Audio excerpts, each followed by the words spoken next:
I love noodles pero nakakasawa minsan pag paulit-ulit yung ating recipe. Kaya eto, may pa-twist tayo ng konti combining 2 recipes into 1.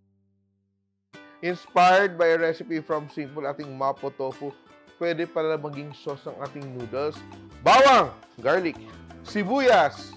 And yung gagawin ko dito, I will add my salted black beans, tausi. And today, I am using giniling na baboy. You can also use chicken. Or you can omit the meat and just tofu, no? Pwede naman yun. Season with a little bit of salt. Add my bell peppers, diced red bell peppers, and chili flakes. Dapat may konting spice. And my water is begin to boil. And I will use my Good Life Egg Noodles. Very nice. This is made with real eggs. Diba? Nutritious. Sabay-sabay na natin niluto para when the sauce is done, the noodles is done. And kain na tayo. Soy sauce, oyster sauce para malinamnam. And for some sweetness, sweet chili sauce. Bottled lang to. Very easy, no? And chicken stock or just water. And while that is simmering, all the flavors will come together. And I will dice my tofu. Ito siya, protein. This is where you get your protein. We will dice. Chunky. Let that simmer and simmer and simmer. Black pepper. I will add my tofu. Yan, ang aking noodles. Malapit na rin. Don't overmix your tofu, no, para hindi siya madurog. Just let it heat up and cook.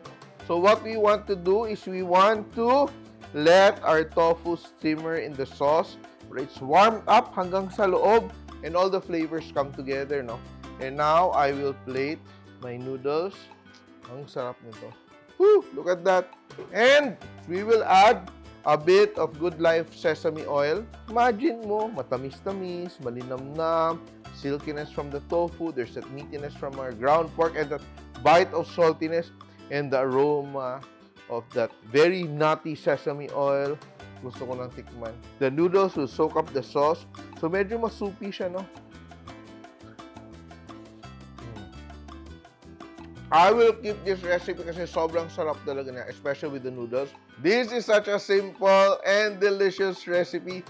Very filling, nutritious. And of course, magugustuhan niyo to, especially if you love something spicy. Ang ating Mapo Tofu Egg Noodle Recipe. Simple! Please like and share my videos, and if you like more recipes like this, please click here to subscribe and don't forget to hit the bell button to get notified. Simple!